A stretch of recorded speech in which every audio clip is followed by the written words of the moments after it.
Okay, so good afternoon, everyone. So today I will discuss about regression analysis. Okay, so for the regression analysis, maybe para meron tayong data, uh, click muna natin tong modules tapos Jamovi library.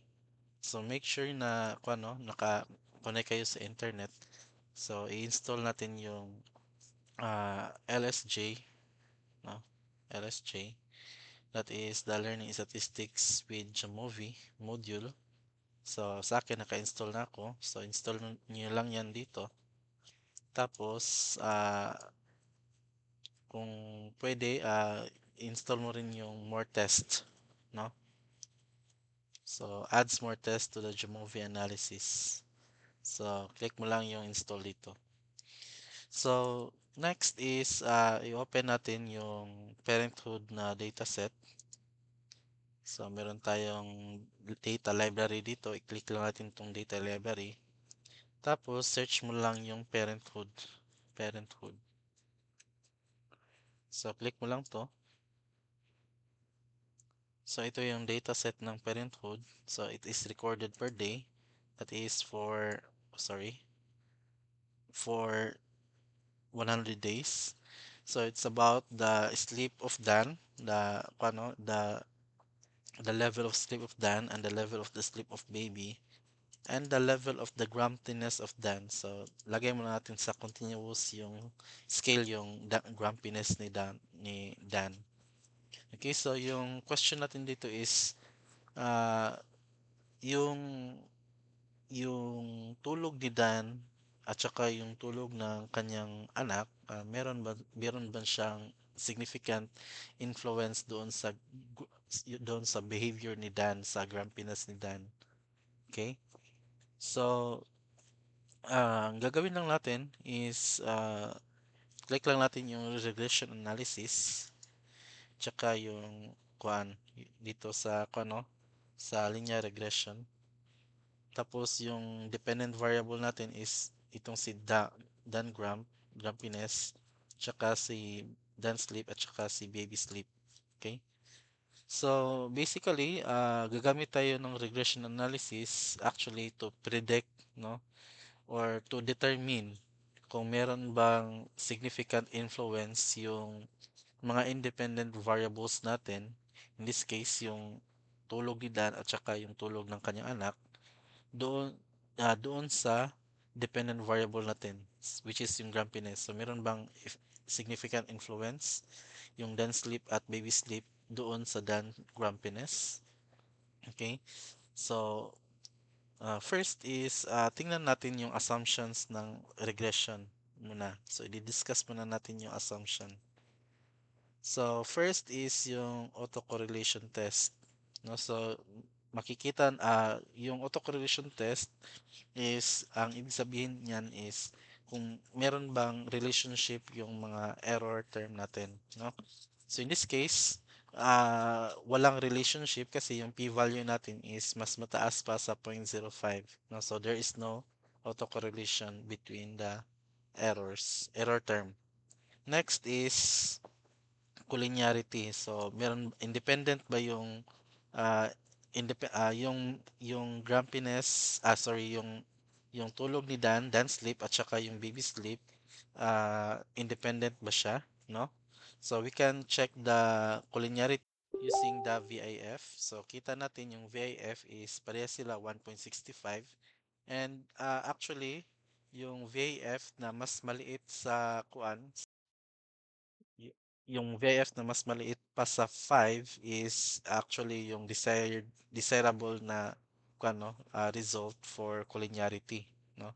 So pag maliit pa sa 5, ibig sabihin nun walang relationship yung dance sleep at saka yung baby sleep. So they are independent, no?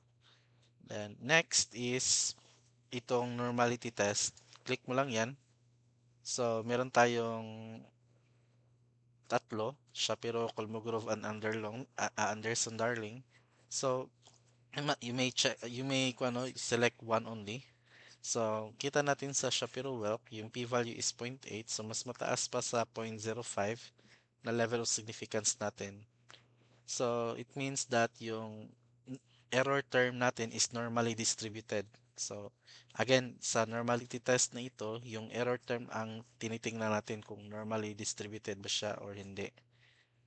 Okay? So, you can have you can check your the some of the assumptions here in the this website. So I will also give this to you. Meron tayong learning statistics with Jamovi dito sa website natin. So i-share ko lang yan sa inyo later. Tsaka dito din okay, dito na lang ako para mas madali, no? Sa perplexity na result ko kanina.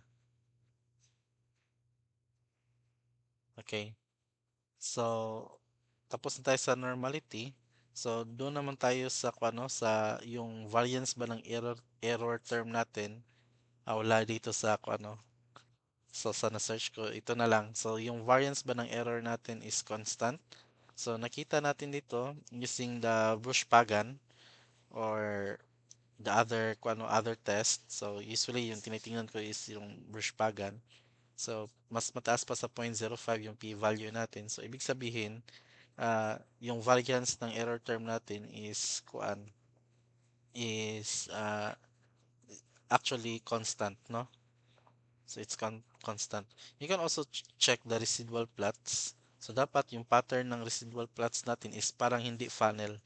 Hindi siya funnel. So dapat siya scattered talaga, no? So walang pattern, no? So yan yung yung graphical interpretation ng natin ng constant yung variance natin. Okay? So since na-check na natin lahat ng assumptions natin, no? So i-uncheck ko na lang tong residual plots para hindi kuan magulo ang tingnan. So dito na tayo sa regression coefficients, no? So i-check ko muna tong model fit, yung F-test. So click ko na to. So interpret ko yung ibig sabihin nito. So we have an R which is 0.903. So R, ito yung correlation ng overall ng lahat ng ating independent variable doon sa ating dependent variable. So mas malapit siya sa 1. So ibig sabihin maganda yung relationship nila, stronger. Then yung R square is yung coefficient of determination, no? Coefficient of determination. So, paano siya ini-interpret? So, ibig sabihin nito is i-translate mo lang to into percentage. So, ibig sabihin is 81, sabihin lang natin 82, no? 82% of the variance in the data set was explained by the model, no? So, 82% ng variance ng data natin, no, yung scatteredness ng data natin was explained by our model, by this predictor. Okay? So, using these predictors, no, by the model. So, ibig sabihin noon is merong 18%, no, yung natitira na pwedeng i-interpret ng mga outside na predictors natin, no? Siguro yung diet ni Dan or other factors na pwedeng makaapekto dito sa model natin. Tapos dito sa overall model test, yung F-test natin, makikita natin yung p-value niya, which is mas maliit pa siya sa 0.05 yung p-value niya.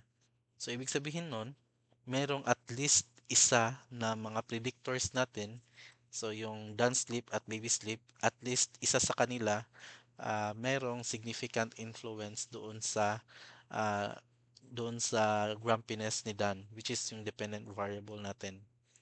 And makikita naman natin dito sa model coefficients, no, na yung dance sleep is meron siyang significant influence. So nakita natin mas maliit pa sa 0.05 yung p-value ng dance sleep.